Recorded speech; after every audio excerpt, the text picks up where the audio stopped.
Hello viewers, আসসালামু আলাইকুম। কেমন আছেন সবাই? আজকে আপনাদেরকে দেখাবো আমাদের রাজশাহীতে কিভাবে সাতপুতি পিঠা বানায়। চট্টগ্রামে আসার পরে রাজশাহীতে আমাদের যে সাতপুতি পিঠা বানায় সেটা কিন্তু আমরা সাতপুতিতে থেকে পাঁচপুতি পিঠা বানাই।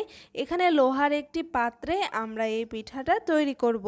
আপনারা ভিডিওটি পুরোপুরি না টেনে দেখতে থাকুন। আর আমাদের পেজে নতুন নতুন ভিডিও পাওয়ার জন্য আমাদের পেজটিতে অবশ্যই ফলো দিয়ে রাখবেন, যাতে আমাদের পেজে নতুন কোনো ভিডিও দেওয়ার সাথে সাথে আপনাদের কাছে পৌঁছে যায়। এখানে সাতপুতি পিঠা বানানোর জন্য প্রথমে পানি কিছুক্ষণ গরম করে নেওয়া হয়েছে। তারপরে পানি যখন ঠান্ডা হয়ে গেছে, হালকা কুসুম হাতে যাতে সহ্য হয় সেই রকম অবস্থাতে পানিটা দিয়ে মাখিয়ে নেওয়া হয়েছে। এখানে সামান্য আটা ময়দা মিক্সড করা হয়েছে। তারপরে দেওয়া হলো কাঁচামরিচ, পেঁয়াজ কুচি, সবকিছু একসাথে হলুদ লবণ মিক্স করে সুন্দর করে মাখিয়ে নিচ্ছে। দেখতে পাচ্ছেন সুন্দর করে ভালোভাবে যত পারা যায় ততটা সুন্দর করে ফেটিয়ে নিতে হবে। পিঠাটা তত সুন্দর। এটাতে কিন্তু 5টা পুঁথি, আমাদের রাজশাহীতে কিন্তু 7টা পুঁথি।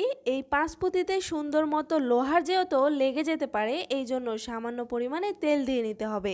তারপরে সুন্দর করে এখানে পিঠাটা দিয়ে দিতে হবে। আপনারা সবাই জানেন, তারপরেও আমরা বলে দিচ্ছি। পিঠাতে সোডা ব্যবহার করার জন্য পিঠা একটু লাল ধরনের হয়েছে, সমস্যা নেই। এটাতে সোডা ব্যবহার করলে পিঠাগুলো সুন্দর মতো ফুলে, এই জন্যই সোডা ব্যবহার করা হয়েছিল।